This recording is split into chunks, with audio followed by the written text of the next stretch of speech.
Hello students, स्वागत आहे तुमचं आपल्या यूट्यूब चॅनलमध्ये. तर आज आपण घेऊन आलो आहोत एक नवीन टॉपिक, तो म्हणजे प्रोनाऊन. प्रोनाऊनला मराठीमध्ये सर्वनाम असेही म्हणतात. तर प्रोनाऊन काय असतं हे आपण आज डिटेलमध्ये शिकणार आहोत आणि त्याचे कोणकोणते टाईप्स आहेत ते पण आपण डिटेलमध्ये पाहणार आहोत. तर चला पहिल्यांदा पाहू की प्रोनाऊन्स काय असतात. Pronoun is a word use in place of noun or of more than one noun. Pronoun हा एक असा शब्द असतो जो नाऊनच्या ठिकाणी येतो. हे तुम्हाला एक्झाम्पलवरून सांगते. मी काही सेंटेन्स इथे लिहिलेले आहे, पहा. Sonu is a very good boy. Sonu goes to school every day. Sonu attends classes daily. Sonu gets good marks. आता हे सगळे सेंटेन्स लिहिले आहे. यामध्ये मी सोनू सोनू सोनू सोनू 4 वेळा रिपीट केलेला आहे. पहिल्यांदा तर येतच, मग दुसऱ्या सेंटेन्समध्ये, तिसऱ्या सेंटेन्समध्ये, चौथ्या सेंटेन्समध्ये हे नेम रिपीट झालेला आहे. तर मग याच्या जागी आपण दुसरा शब्द वापरू शकतो का? तर हो. तर या नाऊनच्या जागी आपण दुसरा शब्द वापरू शकतो. त्यालाच आपण प्रोनाऊन म्हणतो. आता पहिल्या सेंटेन्समध्ये आपण काय लिहिलं आहे? Sonu is a very good boy. Boy आहे म्हणून आपल्याला इथे प्रोनाऊन काय वापरावं लागेल? ही. He goes to school every day. He attends classes daily. He gets good marks. तर अशा प्रकारे आपण नाऊनचं रिपिटेशन न करता नाऊनच्या जागी जो शब्द वापरतो त्याला आपण प्रोनाऊन म्हणतो. सेकंड एक्झाम्पल पाहू आपण. पायल accepted the diploma proudly. She had worked hard for it. आता पायल हा इथं जो नाऊन आलेला आहे त्या जागी जो प्रोनाऊन आला आहे तो काय आहे? शी. गर्ल आहे म्हणून शी. बॉय असता तर ही. तर अशा प्रकारे प्रोनाऊनचा यूज आपण सेंटेन्समध्ये करतो. त्याचे कोणकोणते टाईप्स आहेत ते डिटेलमध्ये आपण आता बघणार आहोत. टाईप्स कोणते आहे प्रोनाऊनचे ते आपण आता पाहणार आहोत. तर पहिला टाईप आहे पर्सनल प्रोनाऊन. दुसरा आहे पजेसिव्ह प्रोनाऊन. तिसरा आहे रिफ्लेक्सिव्ह प्रोनाऊन. चौथा demonstrative pronoun. Fifth interrogative pronoun. Sixth relative pronoun. Seventh indefinite pronoun आणि 8th रेसिप्रोकल प्रोनाऊन. तर हे सगळे प्रोनाऊनचे टाईप आपण 1 by 1 डिस्कस करणार आहोत. तर पहिल्यांदा आपण ही 3 पर्सनल प्रोनाऊन, पजेसिव्ह प्रोनाऊन आणि रिफ्लेक्सिव्ह प्रोनाऊन हे 3 टाईप आपण पहिल्यांदा डिस्कस करू. तर पहा कोणकोणते पर्सनल प्रोनाऊन आहे, पजेसिव्ह आणि रिफ्लेक्सिव्ह कोणकोणते आहे त्याचा मी एक चार्ट बनवलेला आहे. तर आपण ते आता पाहू. पहा, पर्सनल प्रोनाऊनमध्ये 2 केस येतात, एक सब्जेक्टिव्ह आणि दुसरी ऑब्जेक्टिव्ह. पहा, सब्जेक्टिव्ह केसमध्ये कोणकोणते प्रोनाऊन आहे ते आता पाहू. सब्जेक्टिव्ह केसमध्ये आय आणि ऑब्जेक्टिव्ह केसमध्ये मी. यू यू यू सिंग्युलरमध्ये सब्जेक्टिव्हमध्ये पण यूज असेल आणि ऑब्जेक्टिव्हमध्ये पण यूज असेल. वी सब्जेक्टिव्हमध्ये येणार, ऑब्जेक्टिव्हमध्ये त्याचा अस होणार. देचं देम होणार, हीचं हिम होणार, शीचं हर होणार आणि इटचं इटच राहणार. या 2 केसमध्ये लक्षात ठेवायचं. यू यू दोन्ही याच्यामध्ये सेम राहणार. इट इट हे पण दोन्ही सेम राहणार. आय सिंग्युलर आहे, यू सिंग्युलर पण आहे आणि प्लुरल पण आहे. वी प्लुरल आहे, दे प्लुरल आहे, ही शी इट हे तिन्ही पण सिंग्युलर आहे. हे सगळे झाले पर्सनल प्रोनाऊन. आपण एक्झाम्पल्स वरून आणखी जास्त डिटेलमध्ये समजून घेऊ. नंतर पजेसिव्ह प्रोनाऊन कोणकोणते आहे ते पाहू. पजेसिव्ह प्रोनाऊनच्या सुद्धा 2 कॅटेगरी आहे. त्यामध्ये पहा, पहिल्या केसमध्ये माय, नंतर माइन. युअर युअर्स सिंग्युलर असेल तर युअर आणि प्लुरल असेल तर युअर्स. अवर अवर्स सिंग्युलर आणि plural. Their theirs. His his. आता या 2 केसमध्ये सिंग्युलर असो किंवा प्लुरल असो, हिजचं हिज राहणार आणि खाली इट्सचं इट्स राहणार. दोन्ही सेम राहणार. हरचं हर्स. सिंग्युलर असेल तर हर, प्लुरल असेल तर हर्स. तिसरी कॅटेगरी पाहू आपण, रिफ्लेक्सिव्ह प्रोनाऊन. रिफ्लेक्सिव्ह प्रोनाऊनमध्ये myself, yourself, yourself. जेव्हा सिंग्युलर असेल तेव्हा युअर सेल्फ आणि प्लुरल असेल तेव्हा युअर सेल्फ्स. अवर सेल्स प्लुरलमध्ये, देमसेल्व्स प्लुरलमध्ये, himself singular, herself singular, itself singular. हे सगळे झाले रिफ्लेक्सिव्ह प्रोनाउन. आता हे आपण सेंटेन्समध्ये कसे यूज करतात किंवा सेंटेन्समध्ये आपण यांना कसे ओळखायचे ते आपण पाहू. पहिल्यांदा आपण पाहू पर्सनल प्रोनाउनचे एक्झाम्पल. आपण इथे डिस्कस एक्झाम्पल. पर्सनल प्रोनाउन्समध्ये 2 केस असतात, सब्जेक्टिव्ह आणि ऑब्जेक्टिव्ह. हे आपण पाहिलंच आहे की कोणकोणते सब्जेक्टिव्ह प्रोनाउन आणि कोणकोणते ऑब्जेक्टिव्ह प्रोनाउन्स आहे. एक्झाम्पल पहा, he was waiting for me. He काय झालंय ते subject. Was waiting for me, me काय झालाय ऑब्जेक्ट. पहा, ही सब्जेक्टिव्ह केसमध्ये आला आहे आणि मी ऑब्जेक्टिव्ह केसमध्ये आलेला आहे. शी रन फास्ट, शी काय subject. Did you see her, इथे यू पण हा काय आहे सब्जेक्ट, हर आहे object. I have done it, I काय आहे subject, it object. We will give gifts to them, we them, we आहे सब्जेक्ट, देम आहे ऑब्जेक्ट. पहा पॉझेसिव्ह प्रोनाउन्स एक्झाम्पल्स पाहू. This is my book, my. Possessive pronouns काय दाखवतोय, हक्क दाखवतोय, अधिकार दाखवतो, माझं, माझे. This is my book, this book is mine, this book is mine. Where is yours, this house is ours, that is hers. पहा या सगळ्या सेंटेन्समध्ये अधिकार दाखवलेला, पॉझेशन दाखवलेला आहे. हे पुस्तक माझे आहे. पहा पहिल्या सेंटेन्समध्ये काय म्हटलंय, धिस इज माय बुक, हे माझं पुस्तक आहे. या सेंटेन्सचा अर्थ काय होतो, हे माझं पुस्तक आहे. धिस बुक इज माइन, हे पुस्तक माझं आहे. वेअर इज योर्स, तुझं कुठे. धिस हाऊस इज आवर्स, हे आमचं घर आहे. दॅट इज हर्स, हे ते तिचे आहे.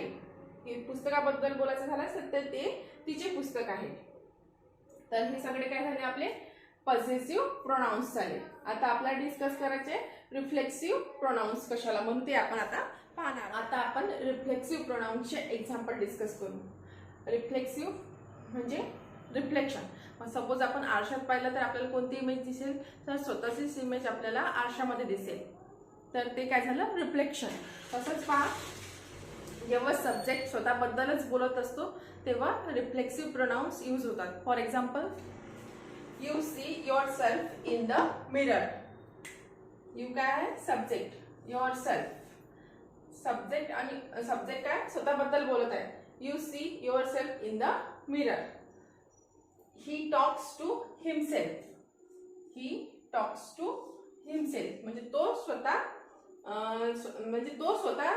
स्वतःबद्दल स्वतःशी बोलतो. तो स्वतःशी बोलतो. I will go there myself, मी तेथे जाईल स्वतः. जर जास्तच जोर टाकून सांगायचं झालं तर I myself will go there. I myself म्हणजे मी स्वतः तेथे जाईन. You yourself will see, तू स्वतः बघशील. तर हे सगळे काय झाले रिफ्लेक्सिव्ह प्रोनाउन्सचे एक्झाम्पल झाले. I hope you. आता आपण पाहू डेमॉन्स्ट्रेटिव्ह प्रोनाउन कशाला म्हणू. To show, to point, to indicate a thing or things or people. म्हणजे एखादा काही शो करायसाठी, दाखवायसाठी, पॉइंट आउट करायसाठी किंवा दर्शवायसाठी एखादी गोष्ट किंवा गोष्टी किंवा पीपल, हे सगळं इंडिकेट करायसाठी आपल्याला डेमॉन्स्ट्रेटिव्ह प्रोनाउनची गरज लागते. नियर ऑर फार, इन डिस्टन्स ऑर टाइम म्हणजे जवळ किंवा दूरच्या टाइम, जवळ किंवा दूरचा टाइम किंवा डिस्टन्स दर्शवण्यासाठी आपल्याला डेमॉन्स्ट्रेटिव्ह प्रोनाउन्सची गरज लागते. तर पहा डेमॉन्स्ट्रेटिव्ह प्रोनाउन्सचे एक्झाम्पल पहा. धिस इज नाईस म्हणजे इथे माहित आहे की कशाबद्दल बोलल्या जात आहे. आता एक गोष्ट लक्षात ठेवायची की डेमॉन्स्ट्रेटिव्ह प्रोनाउन्स नंतर धिस इज नाईस आता मी जर दिस इज नाईस म्हणजे इथे माहीत आहे की कशाबद्दल बोलले जात आहे. जर मी म्हटलं की दिस मार्कर इज नाईस, तेव्हा दिस नंतर डेमॉन्स्ट्रेटिव्ह प्रोनाऊन नंतर जर नाऊन आलं, इथे जर नाऊन आलं तर हे प्रोनाऊन म्हणून वर्क करणार नाही, तर डेमॉन्स्ट्रेटिव्ह ॲडजेक्टिव्ह म्हणून वर्क करेल. हे गोष्ट लक्षात ठेवायची. म्हणून इथे नाऊन आलेलं नाही, डेमॉन्स्ट्रेटिव्ह प्रोनाऊन नंतर नाऊन येत नाही. हॅव यू सीन धिस यानंतर सुद्धा नाऊन आले नाही, पहा म्हणजे हे डेमॉन्स्ट्रेटिव्ह प्रोनाऊन आहे. These are good, these are good. That is beautiful म्हणजे माहीत आहे कशाबद्दल बोलले जात आहे हे माहीत आहे, म्हणून आपण म्हणत आहे that is beautiful. Look at that. Did you eat those. तर हे सगळे एक्झाम्पल झाले demonstrative प्रोनाऊन्सचे.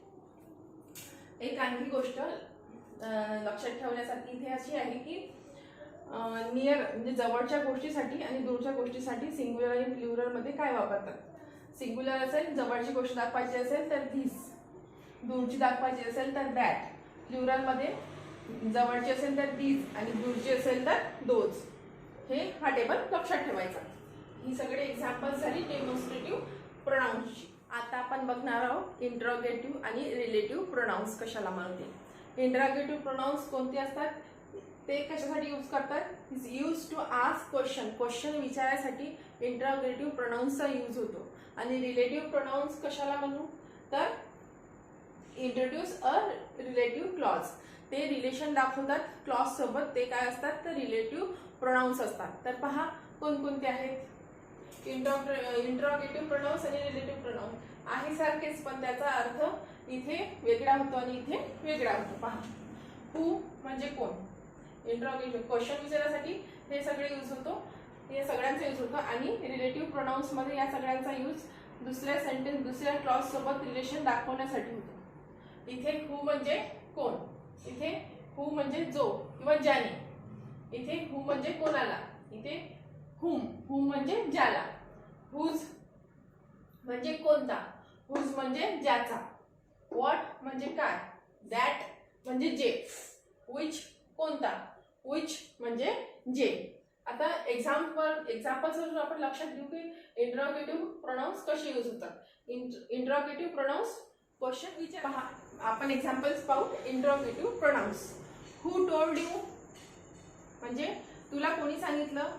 whom did you tell, तू कोणाला सांगितलं. what happened काय झाले. whose is this कोण आहे, हे कोण आहे. which is yours तुझा कोणता आहे, म्हणजे मल्टिपल ऑप्शन्स पैकी तुझं कोणतं आहे यापैकी. तर हे काय झाले सगळे क्वेश्चन विचारण्यासाठी यूज झालेले इंट्रोगेटिव्ह प्रोनाऊन्स इथे झाले.